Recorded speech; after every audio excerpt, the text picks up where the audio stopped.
Adapun kesulitan hidup dari mulai rezeki, jodoh, anak, keluarga, kerja, ekonomi, sosial, politik, 2 kali Allah janjikan, fa inna ma'al usri yusra. Diulang sekali lagi, inna ma'al usri. Makanya kalau hidupmu susah, fa inna ma'al usri yusra, inna ma'al usri yusra, fa inna ma'al usri yusra, inna ma'al usri yusra, fa inna ma'al usri yusra, inna ma'al usri yusra. Nama anakmu siapa? Yusra. Gimana hidupnya? Sulit terus Pak Ustaz. Kalau engkau sulit setelah berusaha, sesungguhnya Allah ingin engkau di makom itu, karena Allah menurut ilmunya engkau hanya layaknya di situ. Sama seperti anak kecil minta pisau, umur 5 tahun, minta pisau mah, minta pisau, minta pisau. Dikasih apa enggak? Enggak. Karena kalau dikasih pisau dia akan potong, semua dipotong, kulkasnya dipotong, kabelnya dipotong. Makom kamu cuma sampai di sini. Kalau kamu lebih daripada ini, nanti kamu jadi kufur. Abdul Somad, makommu cuma sampai di sini aja. Lebih dari sini, nanti kau akan jadi jahat. Tapi setelah usaha, saya tidak ingin juga ceramah saya ini disalahgunakan. Besok bapak pagi-pagi dibangunkan sama istrinya, bang kerja, bang kerja. Makom kita cuma sampai di sini. Setelah usaha, pergi pagi pulang petang, jualan es, hujan nggak turun nggak berhenti. Padahal doanya minta panas, hujan. Berarti Allah sedang menguji engkau kesabaran. Sudah dilakukan berbulan-bulan, berarti Allah ingin kau usaha yang lain. Jual es krim turun juga terus hujan, kalau gitu jual payung lah. Begitu sewa penyewaan payung, panas. Sesungguhnya ada pahala di balik itu. Walladzina jahadu fina, orang yang bermujahadah mencari rezeki, mencari jalan, membesarkan anak, mencari kerja, kuliah, sekolah, pesantren, berusaha, berdakwah. Lanahdiyannahum subulana, kami akan berikan jalan yang akan memudahkan mereka. Fa inna ma'al usri. Nabi Musa mengalami kesulitan, Nabi Isa mengalami kesulitan, Nabi Ibrahim mengalami kesulitan, Nabi Nuh, nabi-nabi aja mengalami kesulitan. Kita keturunan Nabi aja mengalami kesulitan. Kamu keturunan Nabi? Ya, hati-hati dengan Ustaz Somad, dia itu keturunan Nabi. Masa dia Habib? Keturunan Nabi Adam. Para habaib kita dengan berbagai macam kesulitannya. Nabi punya anak namanya Sayyidatuna Fatimah. Sayyidatuna Fatimah punya anak laki-laki yang pertama Sayyidina Al-Hasan. Sayyidina Al-Hasan punya adik namanya Sayyidina Al-Husain. Dipancung kepalanya, diarak kepalanya dikeliling negeri oleh pasukan Yazid sampai ke istana, ditusuk mulutnya pakai tongkat pendek. Menangis sahabat Nabi dan Ahlul Bait melihatnya. Keturunan Nabi penuh dengan penderitaan. Apalagi kita yang bukan siapa-siapa. Ini baru sholat subuh 2 kali, kenapa hidupku susah? Kemarin waktu belum hijrah perasaan enak-enak aja. Sekarang setelah hijrah ini penuh dengan kesulitan, ngeluh lagi dengan ustaz. Apalah dayaku. Kalau kau terasa hidup ini sulit, ya udah kau mati aja. Fa inna ma'al usri yusra, inna ma'al usri. Tidak ada orang yang hidup ini hidupnya enak-enak aja. Ada tuh Pak Ustadz, pejabat-pejabat itu enak. Kau kan lihat permukaannya aja, air tenang, tapi riaknya di dalam luar biasa. Jadi sesungguhnya setiap manusia ini punya kesulitan, hanya saja tidak ngobrol dengan dia. Kalau kita cerita, kita tahu semua kesulitannya, tapi dia nggak mau cerita Pak Ustadz. Ya tidak, itu aib diri dia, itu kekurangan diri dia.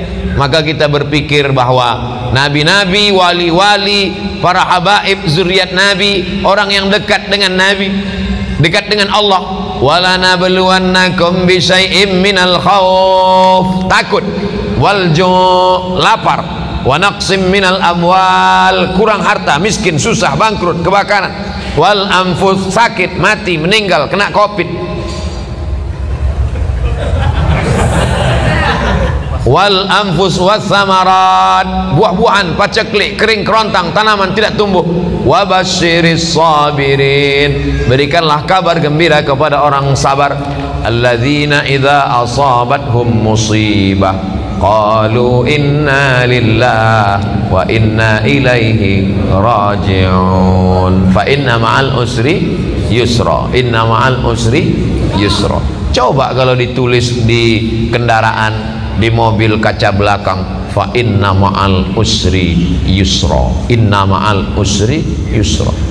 Pas lampu merah, orang di belakang ngelihat dia sedang sibuk, stres, depresi. Pas dia lihat tulisan fa inna ma'al usri yusra, inna ma'al usri yusra. Kita tidak berdakwah, tidak ceramah, tapi dengan tulisan di kaca itu. Coba supir-supir truk itu kalau ditulisnya di belakang truknya fa inna ma'al usri yusra. Ini enggak, truk-truk di belakang tulisan kutunggu jandamu. Apa ini?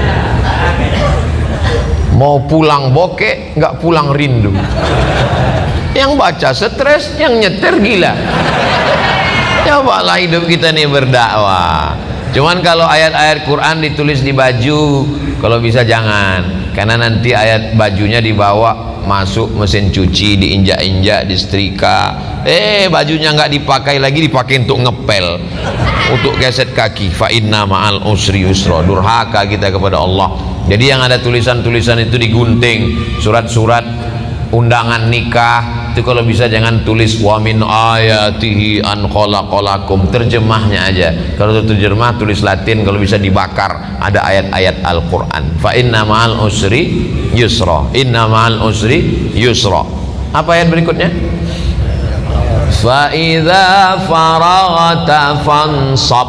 Kalau sudah selesai dari satu kegiatan, pindahlah kegiatan berikutnya. Alhamdulillah udah bangun masjid Pak Ustadz, bangun masjid satu lagi. Alhamdulillah sudah buat rumah Quran Pak Ustadz, buat rumah Quran satu lagi.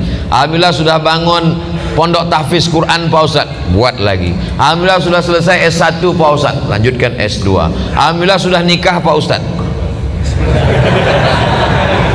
Alhamdulillah, saya mancing-mancing aja. Mereka berani ini kan karena nggak ada ibu-ibu. Tapi jangan lupa mata-mata ada. Fa idza faraghta fansab. Jangan pernah berhenti berkayuh. Berhenti berkayuh berarti jatuh. Bisa untuk update status yang ini. Kalau kau berhenti berkayuh berarti jatuh. Dari mana Ustaz temukan itu? Filosofi waktu naik sepeda.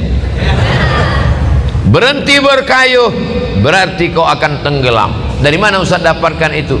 Ketika sedang diving, mesti terus berkayuh. Begitu juga dengan naik perahu ketika arung jeram, mesti terus berkayuh. Kalau tidak, maka kita akan terbawa oleh arus. Kapan kita berhenti? Ketika malaikat maut datang mencabut nyawa, malaikat datang memanggil kita, ya ayyatuhan nafsul mutmainnah, irji'i ila rabbiki radiyatan mardiyah, fadkhuli fi ibadi wadkhuli jannati. Saat itu kita akan mati tersenyum karena aktivitas sudah selesai. Fa idza faragta fansab. Kalau selesai khutbah maka salatlah. Kalau selesai salat tausiah. Selesai tausiah nanti akan pindah ke tempat tausiah satu lagi. Habis itu nanti malam. Habis itu besok pagi. Hari Ahad pulang ke Riau. Habis itu ke Kalimantan Barat. Setelah itu ke Batam. Habis itu nggak ingat lagi jadwal. Jangan pernah berhenti. Saya tidak mau anak-anak muda ini bawaannya letoy, loyo, lunglai, lemas, bawaannya mau mati. Marah yang tua semangat. Itu tadi kalau kita dengarkan suara imam tadi, kalau tidak dilihat wajahnya direkam video, suaranya, coba tebak, rekam, bawa pulang ke rumah, tes sama orang rumah. Berapa umur imam? Pasti dia bilang ini kayaknya SMP kelas 3. Suaranya melengking. Saya kalau imam suara melengking semangat saya. Tapi kalau sudah Bismillahirrahmanirrahim, bawaannya mau sholat jenazah aja.